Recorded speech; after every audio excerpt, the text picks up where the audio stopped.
തണുപ്പുമുണ്ട്. ഇപ്പോൾ തണുപ്പിച്ചിട്ട് കൂടി വരുന്നുണ്ട് അല്ലേ അല്ലേ പ്രേമ?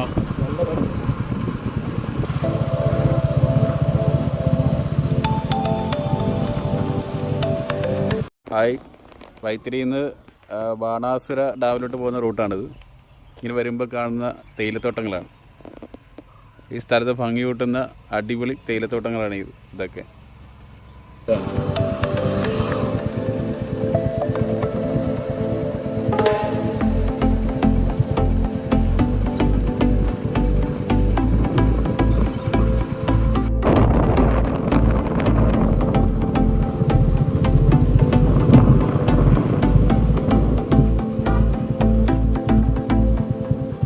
ആ വ്യൂ ഒക്കെ കണ്ട് ഇങ്ങോട്ട് വന്നിട്ട് ആ തണുപ്പത്ത് 2 ഐസ്ക്രീം കഴിക്കാൻ പോവാണ്. പിസ്ത ഐസ്ക്രീം. തണുപ്പത്താണ് ഐസ്ക്രീം കഴിക്കേണ്ടത്. ഇവിടുത്തെ ഈ വ്യൂ ഒക്കെ ആസ്വദിച്ച് നല്ല തണുപ്പത്ത് നല്ല തണുത്ത ഐസ്ക്രീം.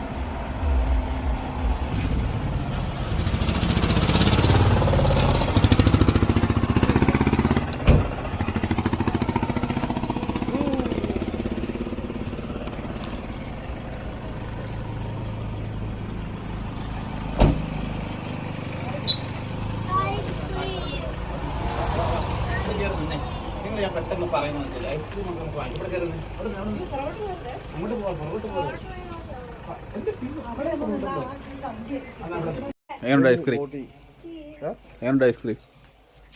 ഐസ്ക്രീം ശരിക്കും തണുപ്പത്ത് വേണം കഴിക്കാൻ. അടിപൊളി. എന്തോ പണ്ടുള്ളവര് നേരത്തെ പറഞ്ഞു, എന്തോ പണ്ടുള്ളവര് പറയും തണുപ്പുണ്ടാക്കി ഐസ്ക്രീം കഴിക്കുന്നത്. തണുപ്പത്താണ് ഐസ്ക്രീം കഴിക്കേണ്ടത് അല്ലേ? കഴിച്ചിട്ട് അടിപൊളി. പ്രേം പറഞ്ഞൊരു ഐസ്ക്രീം കഴിക്കാം. ഞാൻ പറഞ്ഞു ശരിയാവും, അല്ല നോക്കാന്ന് പറഞ്ഞു. കഴിച്ചു. അടിപൊളി. മുടി നേരെ ഇരിക്കുന്നില്ല. അതാണ്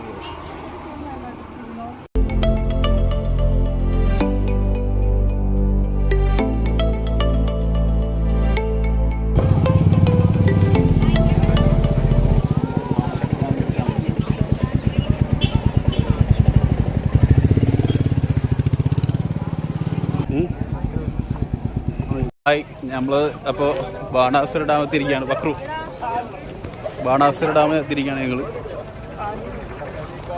ബക്രുവിനെ ഇവിടെ കാണണമെന്ന് ഭയങ്കര ആഗ്രഹമായിരുന്നു. ആണ് ഇങ്ങോട്ട് വന്നത്.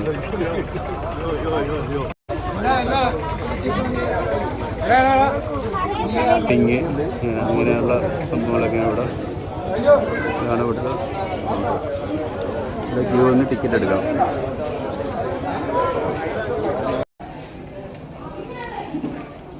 ഞങ്ങളതിനകത്തോട്ട് പ്രവേശിച്ചു. ടിക്കറ്റ് എടുത്ത് 4 പേർക്ക് എൻട്രി ടിക്കറ്റ് എടുത്ത് അകത്തോട്ട് കയറി.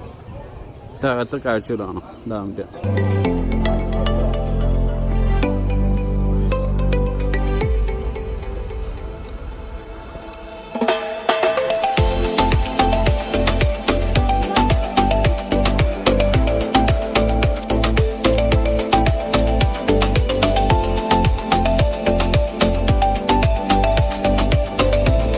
ഈ സ്റ്റെപ്പിലൂടെ കയറി വേണം ഡാമിലോട്ട് പോകാൻ.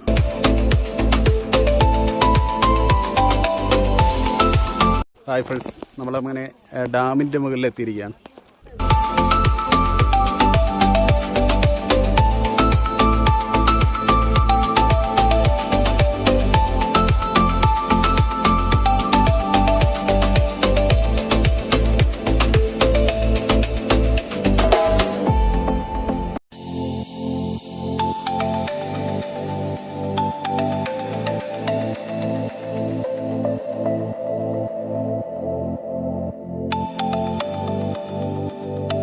അപ്പോൾ ഞങ്ങളങ്ങനെ ഡാമിൽ നിന്ന് നേരെ താഴോട്ടങ്ങ് പോവാണ്, ഇറങ്ങി. ഇനി അടുത്ത് ഞങ്ങൾ പോകേണ്ടത് എടക്കൽ ഗുഹയാണ്. അങ്ങനെയുള്ള പല കാഴ്ചകളിലുമാണ് ഇനി അടുത്ത് വരുന്നത്. അപ്പോൾ നമുക്ക് വീണ്ടും കാണാം.